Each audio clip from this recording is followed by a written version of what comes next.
السلام علیکم ہدایت کے چشمے کے ناظرین، ہمارے ویورز، خوش آمدید کہتے ہیں آپ کو اس ویڈیو میں۔ تو آپ دیکھ رہے ہیں ہدایت کا چشمہ چینل، اور آج ہمارے ساتھ مولانا صاحب قاری امین صاحب موجود ہیں۔ تو ایک چھوٹا سا بریک لیتے ہیں اور اس کے بعد آگے کے میں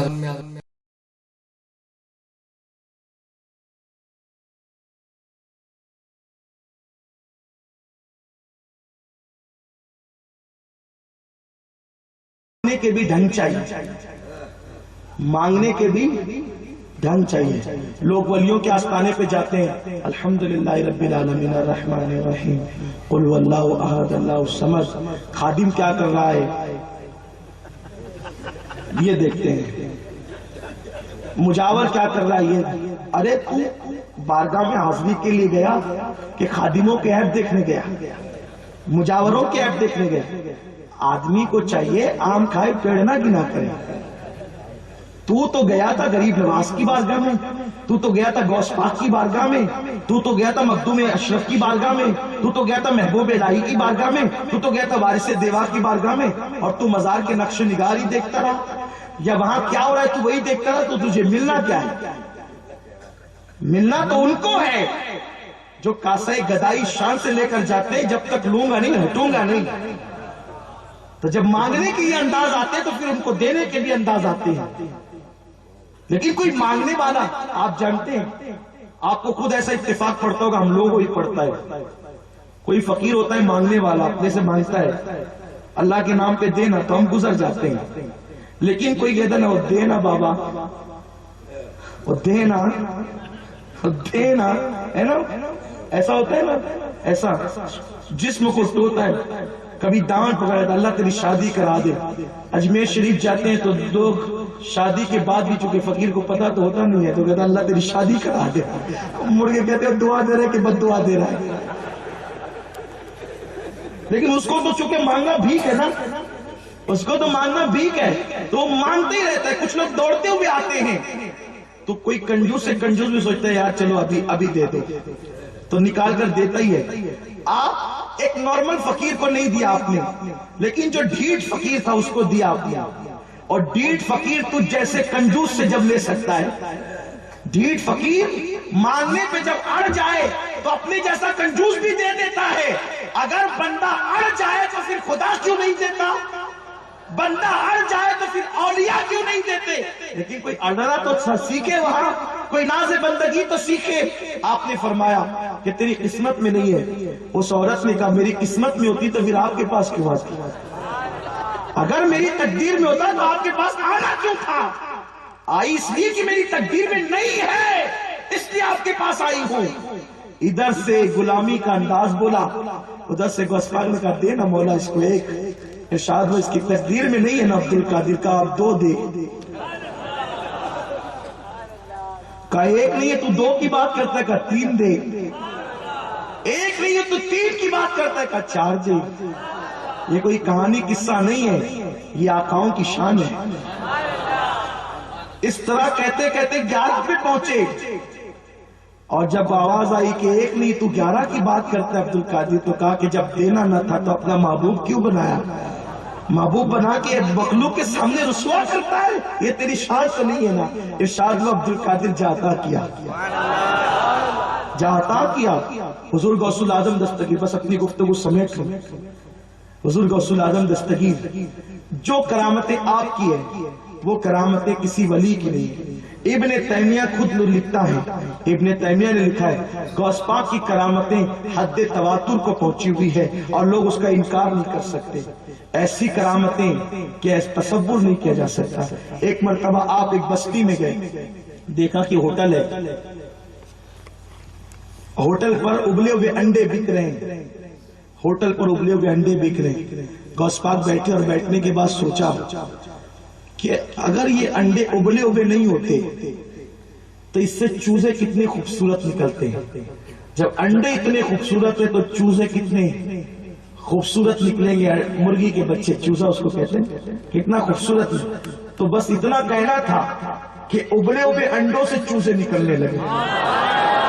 یہ غوث العظم دستگیر کی شان ہے، میرے غوث کا مقام ہے۔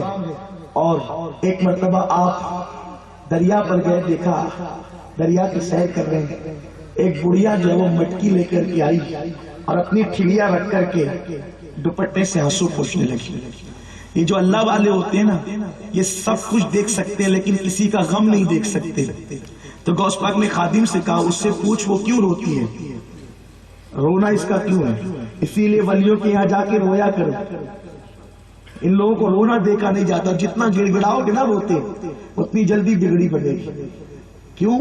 ارے جب تک کہ بچہ نہ روئے ماں دودھ نہیں پلاتی، تو وہاں جا کے رو گے نہیں تو توجہ کیسے ہوگی؟ لیکن وہاں جاتے ہیں، ولیوں کے آستانوں پہ جاتے ہیں، نکالا موبائل، سیلفی شروع۔ ہنسنے کی بات نہیں، بڑی تکلیف کی بات ہے۔ تو سمجھتا کیا ہے؟ غریب نواز کے آستانے میں تو سیلفی لے رہا ہے۔ ٹھیک ہے، اگر آپ یادگار اپنے سفر کو بنانا چاہتے تو بات الگ ہے، لیکن آپ ہر جگہ تو پکنک پوائنٹ سمجھتے ہیں۔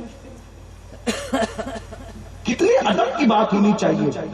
حضور غوث العظم کے روزے پہ گیا، میں نے دیکھا وہاں لوگ سیلفی لے رہے، کہا یا اللہ یہ غوث الثقلین کا روزہ، جن انس کا بادشاہ۔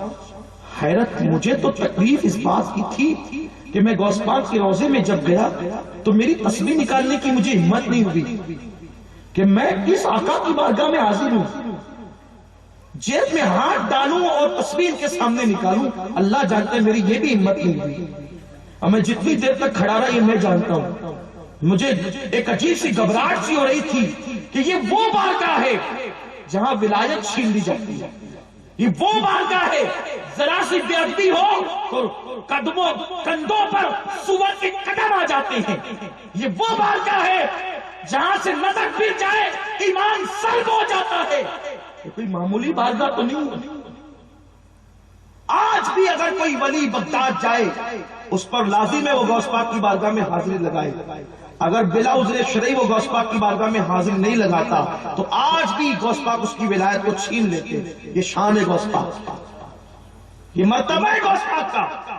لوگ وہاں بھی سیلفی لے لیں، یعنی توجہ مزار کی طرف نہیں ہے، فوٹو کی طرف۔ اس طرح مجمع میں بھی ہوتا ہے، تقریر ہو رہی ہے لوگ لے کے بیٹھی ہیں، جبکہ بیان ریکارڈ ہو رہا ہے، آپ کو بعد میں مل سکتا ہے، لیکن وہ لے کے بیٹھی ہو، صلاۃ و سلام ہو رہا ہے، وہ فوٹو لیتی رہیں گے۔ ہم لوگ بھی سوچتے ہیں کہ چلو بیچارے جو کس کو کیا ڈانٹے، کس کو کیا کہے، لیکن حد ہو گئی۔ صلاۃ و سلام میں ادب کے ساتھ کھڑے رہنا چاہیے تھا، تو وہ ادب ہی گیا۔ مسجدوں کے اندر سیلفی چلنے لگی، امام جمعہ کا خطبہ پڑھ رہا ہوتا ہے، لوگ اس کے خطبے کی بھی تصویر لیتے ہیں۔ کیا ہو گیا؟ کہاں ہے؟ کس قدر ہم نیچے سے نیچے گرتے جاتے۔ آپ برا نہیں مانے میری بات کا، میں ناراض نہیں ہو رہا ہوں، لیکن آپ کو بتاؤں، سوچو تو صحیح، ہم بڑے بڑے آستانوں پر جا کر کے سیلفی لیتے جبکہ وہاں گڑ گڑانے کی ضرورت ہے۔ لوگ کعبۃ اللہ شریف میں سیلفی لیتے، روضہ رسول کے پاس میں نے لوگوں کو دیکھا، سنہری جالیوں کے پاس، ایک ہاتھ میں چپل ہے دوسرے ہاتھ میں موبائل ہے، سلام کی طرف توجہ نہیں ہے۔ اور سوچو کس کی بارگاہ ہے جہاں جبریل بھی آتا ہے تو پروں کو سمیٹ کر کے آتا ہے، جہاں لا ترفعوا اصواتکم فوق صوت النبی کا حکم اللہ کی طرف سے ہے، اپنی آوازوں کو اونچی اونچی۔ دیکھا ہم نے لوگوں کو جو بڑے ادب کی بات کرتے، ان لوگوں کو بھی دیکھا کہ سنہری جالیوں کے پاس کھڑے ہو کر کے لوگ فوٹو نکال۔ میں یہ نہیں کہتا کیا جائز ہے کیا جائز ہے، میں مفتی نہیں ہوں، لیکن اتنا کہہ رہا ہوں کہ کم سے کم اتنا تو شعور رکھو کہ آپ کس کی بارگاہ میں کھڑے ہو، کس کی بارگاہ میں جا رہے ہو۔ اور یاد رکھنا، اللہ والوں کی بارگاہ میں اگر بے ادبی ہو جائے تو دنیا بھی تباہ ہو جاتی ہے اور آخرت بھی تباہ ہو جاتی ہے۔ ہر جگہ سیلفی لینے کی جگہ نہیں ہوتی۔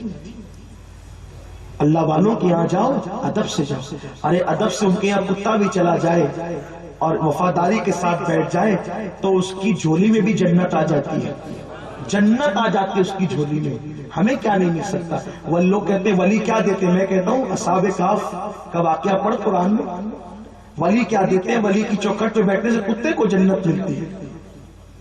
جب کتے کو جنت مل جائے تو ایمان والوں کو کیا نہیں مل سکتا؟ اب جنت سے بڑی بھی کوئی نعمت ہے؟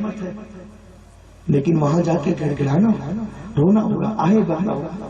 تو حضرت غوث الثقلین نے اس بڑھیا سے کہا، اور اپنے خادم کا بڑھیا سے پوچھ وہ روتی کیوں ہے؟ تو جھجلایا ہوا انسان تو کچھ بھی جواب دیتا ہے۔ خادم جا پوچھا کہ روتی کیوں ہے؟ کہا میرے رونے سے تیرا کیا تعلق ہے، میں روتی ہوں تجھے بے چینی کیوں ہے؟ خادم واپس آئے، کہا کہ وہ بڑھیا تو تیرا سا جواب دیتی، آپ خود آئے۔ میں مائی کیوں روتی ہے؟ کچھ لوگوں کے چہرے ایسے ہوتے ہیں نا، چہروں میں ایسی کشش ہوتی ہے کہ جن کو دشمن بھی تیرا جواب نہیں دے سکتے۔ اللہ نے میرے غوث کو شان عطا کی تھی۔ آپ نے پوچھا مائی روتی کیوں ہے؟ تو کہا کہ اے جوان، رونے کی وجہ یہ ہے کہ میرا ایک لوتا بیٹا تھا، اب بچپنے میں وہ یتیم ہو گیا تھا، میں جوانی میں بیوہ ہو گئی تھی، اس سے ایک لوتے بیٹے کی پرورش کرتی تھی اور اسی کے سہارے جیتی تھی کہ جوان ہوگا تو اس کی شادی کر۔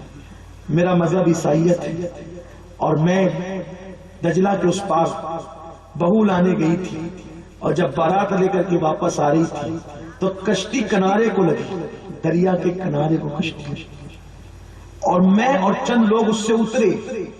اترنے کے بعد اور لوگ اترتے تھے کہ ایک ہوا کا جھونکا آیا اور کشتی پھر دور ہو گئی، اور دور ہوتے ہوتے ہوتے بیچ دریائے دجلہ میں پہنچی، اور میرے بیٹے کی بارات میری آنکھوں کے سامنے غرق ہو گئی۔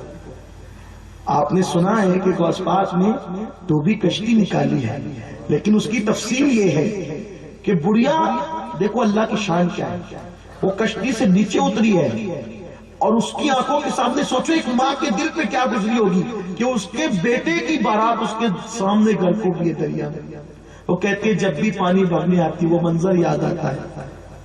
غوث پاک رضی اللہ تعالیٰ عنہ فرماتے ہیں رخ ابھی تیرا انتظام ہوگا۔ اس نے عرض سے کہا اے جوان، میرے بیٹے کی کشتی ڈوبے ہوئے 12 سال ہو گئے، کون سا انتظام تو کرے گا؟ کہ میرے اللہ کی قدرت دیکھ، عیسیٰ کو خدا کا بیٹا ماننے والی،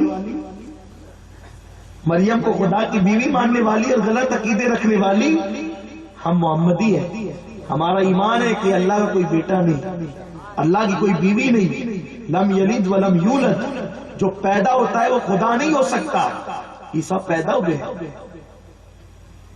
اللہ کی کوئی بیوی نہیں ہوتی، اور جو خدا ہوتا ہے اس کی کوئی بیوی نہیں ہوتی، جس کی بیوی ہوتی ہے وہ خدا نہیں ہوتی۔ آپ نے اسے سمجھایا، اب فرمایا میرے اللہ کی قدرت دیکھ کر آپ نے 2 رکعت نماز پڑھی، اور نماز پڑھنے کے بعد ہاتھ اٹھایا اس کے اللہ اس کے بیٹے کی بارات کو واپس کر دے۔ ندائے عبد القادر، اس کو 12 سال بیتے ہیں، اس کشتی کے سواروں کو جن مچھلیوں نے کھایا ان مچھلیوں کو لوگوں نے کھایا، اور لوگ کھا کر کے اس کو ہضم کر دیے، وہ فضلات بن گئے۔ فضلات کو زمین کے جانوروں نے کھایا، اور زمین کے جانوروں نے جو فضلات کھایا وہ مٹی میں مل گئے۔ کہاں کی خاک کہاں پہنچی؟ جن کو انسانوں کو مچھلیوں نے کھایا، مچھلیوں کو انسانوں نے کھایا، انسان کھا کر کے جو فضلات خارج کیے ان کو کیڑوں نے کھایا، اور کیڑے کو مٹی نے کھا لیا۔ کہاں گئے انسان؟ سرکار غوث پاک نے کہا مجھے محبوب جو بنایا ہے، مجھے محبوب جو بنایا ہے، میں نے دعویٰ کیا اس کے سامنے میرے اللہ کی شان دے، مجھے رسوا نہ کرنا۔ ارشاد ہوا عبد القادر یہ کیسے ہو سکتا ہے کہ وہ کہاں سے کہاں پہنچے اور تو کہتا ہے واپس کر دے؟ روایتوں میں آتا ہے غوث پاک نے اپنا جبہ اتارا، اپنا جبہ جو پہنے تھے اس کو اتارا، اور اتار کر کے آپ نے فرمایا اگر وہ کشتی ڈوبی ہوئی واپس نہیں آئی، عبد القادر تیری قسم کھا کے کہتا ہے کہ زندگی بھر کبھی پھر میں کپڑا نہیں پہنوں گا۔ اوپر کا جبہ فرمایا میں نہیں پہنوں گا۔ اللہ اکبر۔ ارشاد ہوا عبد القادر پہن لے، تجھے میری قسم ہے، اور اب دیکھ میری قدرت کا کرشمہ۔ آپ نے وہ جبہ ہاتھ میں لیا، پہنا نہیں، فرمایا جب تک وہ کشتی واپس نہیں ہوگی میں کپڑے نہیں پہنوں گا۔ اور آپ نے ہاتھ میں جبہ لیا اور اس کے بعد بڑھیا سے کہا دیکھ میرے اللہ کی قدرت کو، اور اس نے دیکھا کہ جہاں وہ کشتی ڈوبی تھی